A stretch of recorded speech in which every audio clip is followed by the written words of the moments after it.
Hello students, हम लोग IIT JEE main 2019 का पेपर कर रहे हैं। इससे पहले जो है हम लोग जो है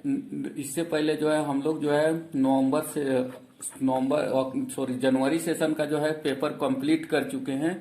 और अब जो है हम लोग अप्रैल सेशन का पेपर को कंप्लीट करेंगे। इससे पहले जनवरी का कंप्लीट कर चुके हैं, जिसका 8 गो सेट हम लोग क्या कर चुके हैं, कंप्लीट कर चुके हैं। अब जो है हम लोग ये 9वां सेट कर रहे हैं, जो कि अप्रैल में आया हुआ था। और आज से हम लोग अप्रैल सेशन का शुरुआत करेंगे।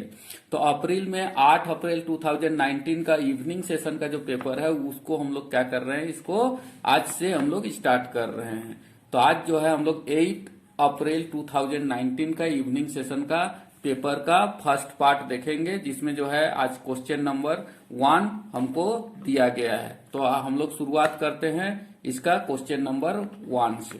तो क्वेश्चन नंबर 1 दिया गया है, द सरफेस टेंशन एस है ना, moment of inertia I and Planck constant h were to be taken as a fundamental unit. हम लोग को फंडामेंटल यूनिट्स के टर्म में किसको किसको लेना है, सरफेस टेंशन को लेना है, उसके बाद में मोमेंट ऑफ इनर्शिया को लेना है, प्लंग कांस्टेंट को लेना है। To be taken as a funda, the dimension formula of the linear momentum would be. तो हम लोग को निकालना क्या चीज है, लीनियर मोमेंटम का डायमेंशनल फॉर्मूला। हम लोग जानते हैं linear momentum P equal to किसके बराबर होता है, root over mass into energy. किसके बराबर होता है, मास इंटू इनर्जी। ठीक है। और हम लोग जानते हैं सरफेस टेंशन है ना, सरफेस टेंशन क्या चीज, एस इक्वल टू किसके बराबर होता है, एफ अपॉन एल के बराबर होता है। मोमेंट ऑफ इनर्शिया किसके बराबर होता है, एम आर स्क्वायर है ना, मोमेंट ऑफ इनर्शिया किसके बराबर होता है, एम आर स्क्वायर के बराबर होता है। और एच जो प्लंक्स कांस्टेंट एच होता है वो क्या चीज होता है, ई बाई क्या चीज होगा, नू के बराबर होगा। तो यहां पर इसे जब हम लोग करेंगे तो P इक्वल टू किसके बराबर हो जाएगा, मास इंटू इनर्जी के बराबर हो जाएगा। तो हम लोग क्या लिख सकते हैं, मास इंटू इनर्जी को हम लोग क्या लिख सकते हैं, P इक्वल टू हम लोग लिख सकते हैं रूट ओवर, है ना, मास को m लिखेंगे। और एनर्जी के जगह हम लोग क्या चीज लिख सकते हैं, सर देखिए एनर्जी के जगह पे क्या चीज लिख सकते हैं हम लोग, जो है ना फोर्स इंटू क्या चीज होता है, डिस्प्लेसमेंट एस, सॉरी यहाँ पर डी लिख देते हैं, तो एफ इंटू डी होता है। अब हम लोग जानते हैं यहाँ पर जो है ना F by L equal to किसके बराबर होता है, सरफेस टेंशन अगर हम यहाँ पर एल से डिवाइड कर दे तो यहाँ पर भी क्या चीज हो जाएगा, मल्टीप्लाई हो जाएगा एल से। तो क्या चीज हो जाएगा, यहाँ पर इसे एल से मल्टीप्लाइड हो जाएगा। तो यहाँ पर इसे हम जो है इसको हम लोग क्या लिख सकते हैं, इसको रूट ओवर क्या चीज हो जाएगा, एम हो जाएगा। और ये क्या चीज हो जाएगा, सरफेस टेंशन एस के बराबर हो जाएगा। और ये किसके बराबर होगा, डी और एल है ना, डी डिस्टेंस है और एल भी क्या चीज है, यहाँ पर लेंथ है। तो ये किसके बराबर हो जाएगा, आर स्क्वायर के बराबर हो जाएगा। और एम आर स्क्वायर किसके बराबर होगा, मोमेंट ऑफ इनर्शिया के बराबर हो जाएगा। इसको हम लोग इस तरह से भी लिख सकते हैं, M R square into S भी लिख सकते हैं।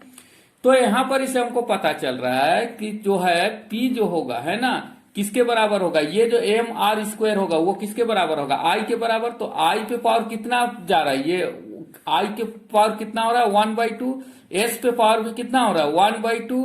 और उसके बाद में क्या चीज हो रहा है, एच पे पावर, हमको एच पे निकालना था क्योंकि एम आर स्क्वायर है ना, एम और ये आर स्क्वायर एड हो गया तो क्या चीज हो गया, एम आर स्क्वायर ये किसके बराबर हो गया, मोमेंट ऑफ इनर्शिया के बराबर हो गया, ये सरफेस टेंशन के बराबर हो गया। और एच पे पावर 0 है ना, इस पे किसी भी तरह का ये नहीं कर रहा है। तो इसका जो डायमेंशनल फॉर्मूला होता है, आई पे पावर 1/2, एस पे पावर 1/2 और प्लंक्स कांस्टेंट एच पे पावर क्या हो जाएगा, 0 हो जाएगा, जो कि यहाँ पर ही ऑप्शन नंबर बी में दिया गया। इसीलिए इसका correct option option number B होगा। Next question, question number 2, two very long straight and insulated wire are kept at 90 degree angle from each other X and Y. ठीक है, एक ये वाला है और एक ये वाला है, X Y plane as shown in the figure. इसको कहां पर ही रखा गया है, एक्स वाई प्लेन पे रखा गया है। The wires carry current equal magnitude I whose direction is shown in figure। यहाँ पर इसे ये जो वायर है इसके चलते I इधर करंट जा रहा है और इधर क्या चीज हो रहा है, I करंट जा रहा है। The net magnetic field at P, इस जगह पे पॉइंट P पे हमको जो है नेट मैग्नेटिक फील्ड चाहिए। तो हम लोग जानते हैं, ठीक है, तो magnetic field B equal to किसके बराबर होगा, पहला वाला केस में B1 प्लस किसके बराबर होगा, B2। इस वायर के चलते जो मैग्नेटिक फील्ड है और इस वायर के चलते जो मैग्नेटिक फील्ड है।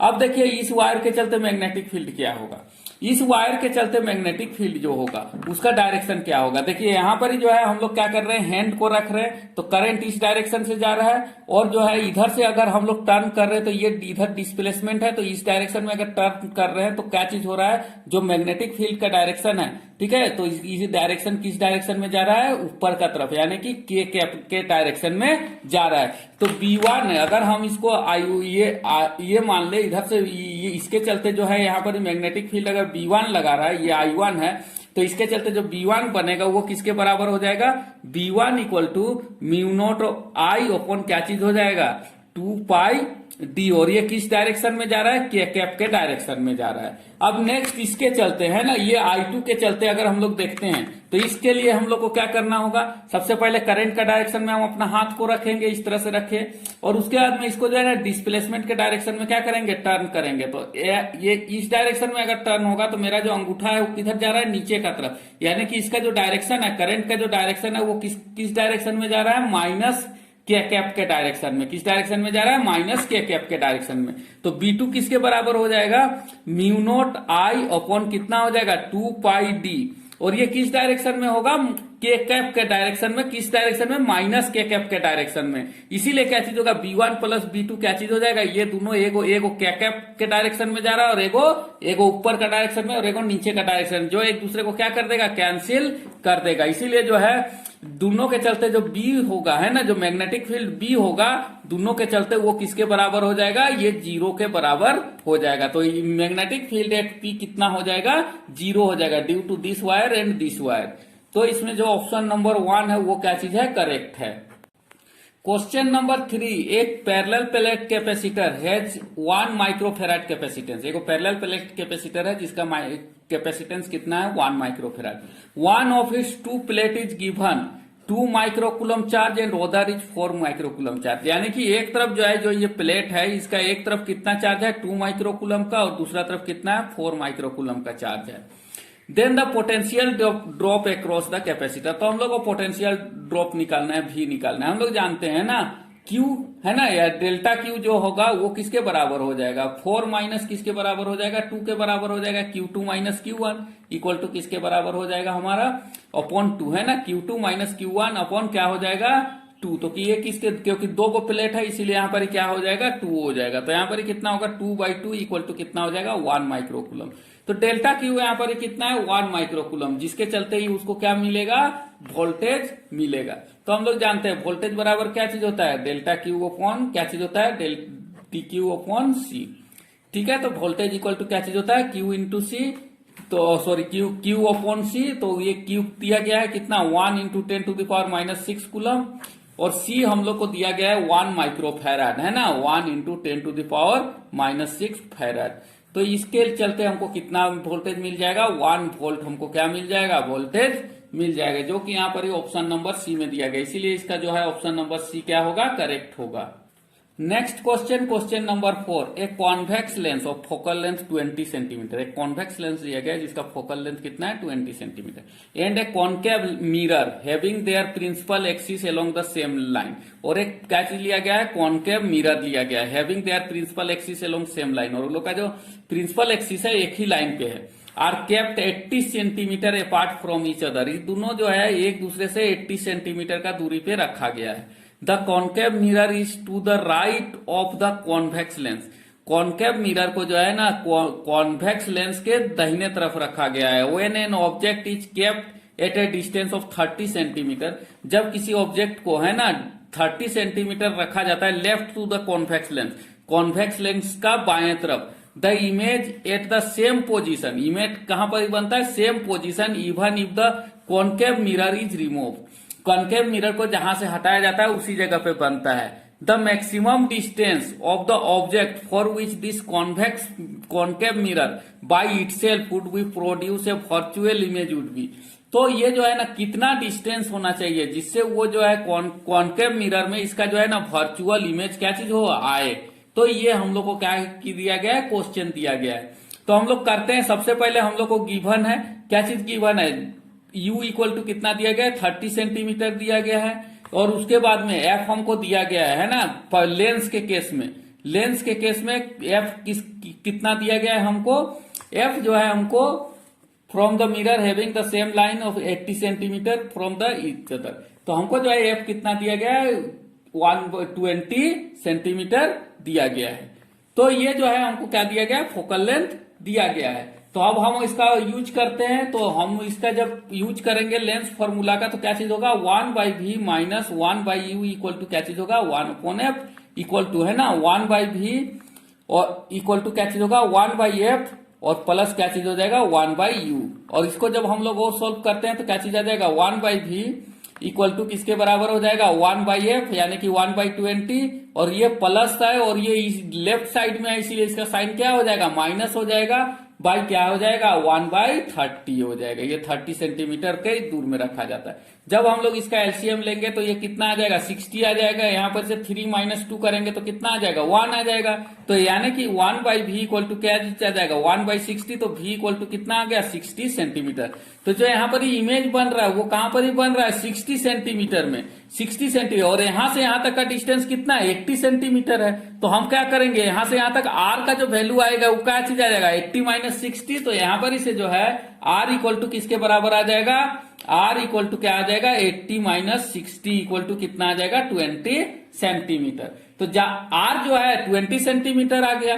तो अब हमको क्या क्वेश्चन में बोला गया है कि ये जो है ना, ये इधर जो है कैसा इमेज बनना चाहिए, वर्चुअल इमेज। तो कॉनकेव मिरर के केस में वर्चुअल इमेज कब बनता है, इसका जो ऑब्जेक्ट रहेगा वो कहां तक रहेगा, फोकल लेंथ के इधर रहेगा है ना, फोकल लेंथ के क्या चीज होगा सामने रहेगा, तब वो क्या चीज होगा हमको वर्चुअल इमेज देगा। तो हमको एफ का वैल्यू निकालना है, तो यहां पर इसे आर हमका 20 आ गया, तो एफ कितना आ जाएगा आर बाई कितना आ जाएगा 2 यानी कि 10 सेंटीमीटर। तो हमको जो है ये इमेज कहां बनना चाहिए, ये यहां पर ही बनेगा, तब इसका क्या आएगा वर्चुअल इमेज आएगा। तो जो यहां पर इसे जो यहां पर इसका डिस्टेंस होगा वो 10 सेंटीमीटर के अंदर क्या करना है, इसको रखना है। तो maximum distance for the virtual image क्या चीज हो जाएगा, एफ के अंदर में रखना है यानी कि 10 सेंटीमीटर। तो मिरर से कितना दूर में हमको रखना पड़ेगा 10 सेंटीमीटर का, ये में इसका इमेज क्या चीज होगा बनेगा, तभी ये क्या चीज देगा वर्चुअल इमेज। इसीलिए इसका करेक्ट ऑप्शन नंबर डी है 10 centimetre. Next question, question number 5, a body of mass m1 moving with a uniform velocity v1 i cap, किस डायरेक्शन में जा रहा है v1 i cap, undergoes A collinear collision, ये जो है कोलिजन जा रहा है with body of mass m2, किस मास से वो टकरा रहा है m2 मास से, with the velocity v2 i cap, और उसका वेलोसिटी कितना है v2 i cap. After collision m1 and m2 moves with the velocity v3 and v4, m1 जो है v3 के स्पीड से जा रहा है और m2 क्या चीज हो रहा है v4 के स्पीड से जा रहा है कोलिजन के बाद में। इफ द m3 इज दिया गया है 0.5 m1 and v3 is, sorry यहाँ पर ये m2 है, m2 इक्वल टू 0.5 m1 और v3 इज 0.5 v1, और v3 किसके बराबर है 0.5 v1, देन v1 इज, तो हमको क्या निकालना है v1 निकालना है। हमको यहाँ पर क्या करेंगे हम लोग जो है लीनियर मोमेंटम का यूज करेंगे। हम लोग को दिया गया है m2 इक्वल टू कितना है 0.5 m1 दिया गया है, यानी कि हम लोग क्या लिख सकते हैं इसके जगह पे यहाँ पर m1 इक्वल टू किसके बराबर होगा 2m2 के बराबर हो जाएगा, m1 इक्वल टू 2m2 के बराबर हो जाएगा। तो यानी कि अगर हम लोग जो है ना m1 को अगर m मान ले लेट है ना, m1 बराबर m, तो क्या चीज हो जाएगा m2 बराबर किसके बराबर होगा 2m के बराबर हो जाएगा।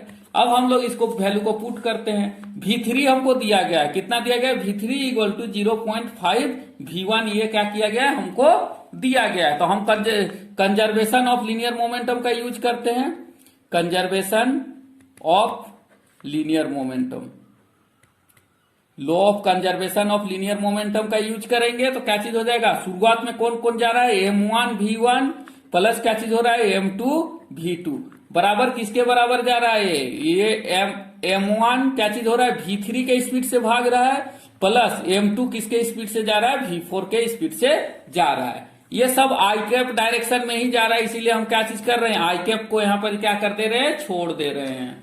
तो अब जो है हम लोग पुट करते हैं, तो यहाँ पर इसे m1 और v1 के जगह में हम लोग क्या लिख सकते हैं m1 v1 आ जाएगा, प्लस M2 के जगह हम लोग क्या लिख सकते हैं, M2 के जगह हम लोग क्या लिख सकते हैं, 2m लिख सकते हैं। तो लीनियर मोमेंटम का यूज करके M1 V1 हो गया। उसके बाद में M2 के जगह हम लोग क्या लिखेंगे, M1/2 इंटू V2 हो जाएगा, इक्वल टू क्या चीज आ जाएगा M1, और V3 के जगह हम लोग क्या लिखेंगे V1/2, क्योंकि 0.5 V1 दिया गया है तो क्या चीज हो जाएगा V1/2, और M2 के जगह फिर क्या लिखेंगे M1/2 और ये V4 है ना। तो इनिशियल लीनियर मोमेंटम और फाइनल लीनियर मोमेंटम क्या होगा, इक्वल होगा। अब जो है हम लोग V1 वाला टर्म को एक तरफ करेंगे। तो देखिए यहाँ पर इधर है M1 V1 और ये भी क्या चीज है M1 V1, तो क्या चीज हो जाएगा M1 V1 माइनस क्या चीज हो जाएगा M1 V1 बाई कितना हो जाएगा 2, इक्वल टू इधर क्या चीज आ जाएगा M1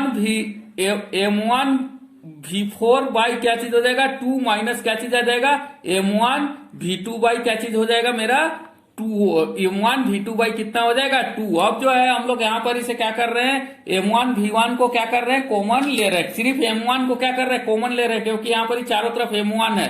तो क्या करेंगे हम लोग जो है ना यहाँ पर इसे अगर M1 को कॉमन लेंगे तो यहाँ क्या बच जाएगा V1 माइनस है ना क्या चीज बच जाएगा V1/2 इक्वल टू यहाँ पर भी क्या चीज हो जाएगा M1 को कॉमन लेंगे तो क्या चीज बच जाएगा V4/2 माइनस कितना बच जाएगा V2/2। ये टर्म मेरा क्या चीज बच जाएगा, ये बच जाएगा और ये कट जाएगा। अब देखिए यहाँ पर V1 में से माइनस V1/2 करेंगे तो कितना आ जाएगा 1/2 V1 इक्वल टू किसके बराबर आ जाएगा, इसे यहाँ पर इसे 1/2 को कॉमन ले लेंगे, क्या आ जाएगा V4 माइनस V2 आ जाएगा। तो यहाँ पर इसे 1/2 और 1/2 भी कट गया। यहाँ पर इसे जो है हमको V1 का क्या करना है, वैल्यू निकालना है। तो V1 का वैल्यू हमारा आ गया। V1 का वैल्यू किसके बराबर आ जाएगा V4 माइनस V2, जो कि यहाँ पर ही ऑप्शन नंबर किसके बराबर दिया गया है V4 माइनस V2 D के बराबर दिया गया, इसीलिए इसका correct option option number D होगा।